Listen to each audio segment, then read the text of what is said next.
নমস্কার বন্ধুরা, আর জি কুকিং চ্যানেলে আপনাদের সবাইকে স্বাগত।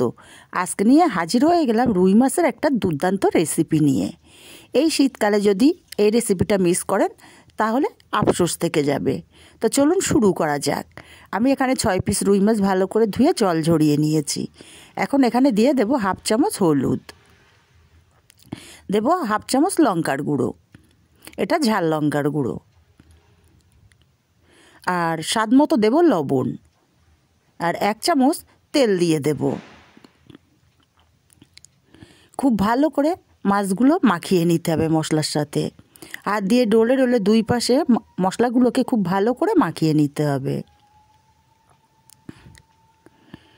মাছগুলো মশলার সাথে খুব ভালো করে মাখিয়ে এইভাবে আমি 10 মিনিট রেখে দেব, যাতে করে লবণ, লঙ্কা, তেলটা মাছটা ভালো করে সোপ করে নিতে পারে। খুব ভালো করে মাখিয়ে নিয়েছি, 10 মিনিট রেখে দেবো এইভাবে। ততক্ষণে মশলা রেডি করে নেব। মিক্সচার জারের মধ্যে দিয়ে দেব 2টো পেঁয়াজ। আমি মিডিয়াম সাইজের 2টো পেঁয়াজ কেটে নিয়েছি, জল ছাড়া পেঁয়াজটাকে দানা দানা করে পেস্ট করে নিয়েছি। এখন পেঁয়াজটাকে একটা আলাদা পাত্রে উঠিয়ে নেব, আর ওই একই মিক্সচার জারের মধ্যে দিয়ে দেব ফ্রেশ কিছুটা ধনেপাতা,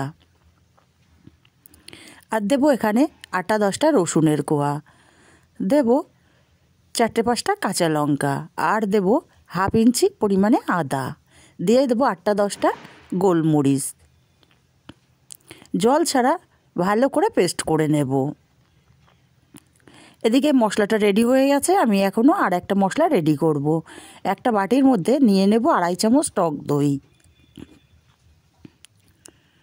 দিয়ে দেবো এখানে হাফ চামচ হলুদ গুঁড়ো, হাফ চামচ দেব ঝাল লঙ্কার গুঁড়ো, হাফ চামচ দেব জিরে গুঁড়ো, আর হাফ চামচের একটু বেশি দেব ধনে গুঁড়ো। সব কিছু দইয়ের সাথে ভালো করে ফেটিয়ে নিতে হবে। এইভাবে যদি দই তরকারিতে ব্যবহার করা হয় তাহলে কিন্তু দইটা ফেটে যায় না। খুব ভালো করে দইটাকে আর মশলার সাথে ফেটিয়ে নিয়েছি, এক সাইডে রেখে দেব। এবার একটা কড়াই গরম করে দিয়ে দেব বেশ কিছুটা তেল। তেলটাকে গরম করে খুন্তি দিয়ে ছড়িয়ে দেব, যাতে করে মাছগুলো কড়ার গায়ে লেগে না যায়। বন্ধুরা, এই রেসিপিটা কিন্তু খেতে হয় দুর্দান্ত দুর্দান্ত হয়। একদিন হলেও বাড়িতে বানিয়ে দেখবেন। যদি না খান তাহলে খুব ভালো একটা রেসিপি কিন্তু মিস করে যাবেন। আবারও বললাম কথাটা। মাছগুলো সব দিয়ে উল্টে পাল্টে একটু লাল লাল করে ভেজে নেব। আমি এই কথাটা বলার কারণ, শীতকালে ধনেপাতার ফ্লেভারটাই হয় আলাদা, গরমকালে ধনেপাতার ফ্লেভার অত ভালো লাগে না। তাই জন্যে আবারও রিকোয়েস্ট করব, একদিন হলেও বাড়িতে বানিয়ে দেখবেন। দুর্দান্ত স্বাদ হয় খেতে। মাছগুলো উল্টে পাল্টে বেশ লাল লাল করে ভেজে নিয়েছি। এখন মাছগুলোকে তেল ঝরিয়ে উঠিয়ে নেব। বন্ধুরা, রেসিপিটা যদি ভালো লাগে একটা লাইক দিতে ভুলবেন না, আর আপনার কাছের আত্মীয় স্বজন বন্ধুবান্ধবের কাছে শেয়ার করতে ভুলবেন না। মাছগুলো উঠিয়ে নিয়ে এই তেলের মধ্যে ফোড়নে দেব একটা শুকনো লঙ্কা, আর দেব কিছুটা গোটা জিরে। ফোড়নটাকে হালকা একটু নাড়াচাড়া করে দেব, আর তারপরে এখানে দিয়ে দেব পেঁয়াজ বাটা। পেঁয়াজ বাটাটাকে দিয়ে ভালো করে কষিয়ে নিতে হবে লাল লাল করে।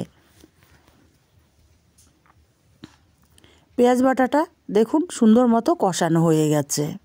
এখন এখানে ধনেপাতা মশলার পেস্টটা দিয়ে দেব, আর মশলার পেস্টটা দিয়ে ভালো করে নাড়াচাড়া করে মিক্সচার জারটা ধুয়ে সামান্য একটু জল দেব, দিয়ে খুব ভালো করে একটু সময় নিয়ে মশলাটাকে কষিয়ে নেব। খুবই সামান্য জল আমি দিয়ে দিলাম, কারণ মিক্সচার জারে অনেকটাই মশলা লেগেছিল।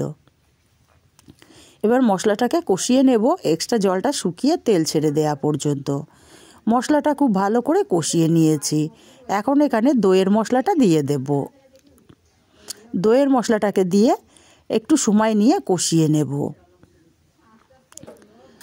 এখানে দিয়ে দেব কয়েক দানা চিনি, আর দেব স্বাদ মতো লবণ। মশলাটাকে কষিয়ে নিতে হবে খুব ভালো করে। খুব ভালো করে মশলাটাকে কষিয়ে নিয়েছি। এখন এখানে দিয়ে দেব পরিমাণ মতো জল। জলটাকে দিয়ে ভালো করে নাড়াচাড়া করে মিশিয়ে আমি ঝোলটাকে 3 থেকে 4 মিনিট ফুটিয়ে নেব। 4 মিনিট ঝোলটাকে ফুটিয়ে নিয়েছি। একটু নাড়াচাড়া করে দিয়ে ভেজে রাখা মাছগুলোকে আমি এখানে দিয়ে দেব। ভেজে রাখা মাছগুলো সব দিয়ে ভালো করে নাড়াচাড়া করে দিয়ে মাছগুলোকে আমি ঝোলের সাথে আরও 5 মিনিট ফুটিয়ে নেব। এতে করে মাছগুলো বেশ নরম হয়ে যাবে, ঝোলটাও ভেতরে ঢুকে যাবে। 5 মিনিট মাছগুলোকে ফুটিয়ে নিয়েছি, ঝোলটা অনেকটাই কমে গেছে। একটু নাড়াচাড়া করে দিয়ে এখানে দিয়ে দেব অল্প পরিমাণে গরম মশলা। গরম মশলাটাকে দিয়ে ভালো করে নাড়াচাড়া করে মিশিয়ে দিতে হবে। গরম মশলাটাকে দিয়ে ভালো করে মিশিয়ে আমি নামিয়ে নিয়েছি।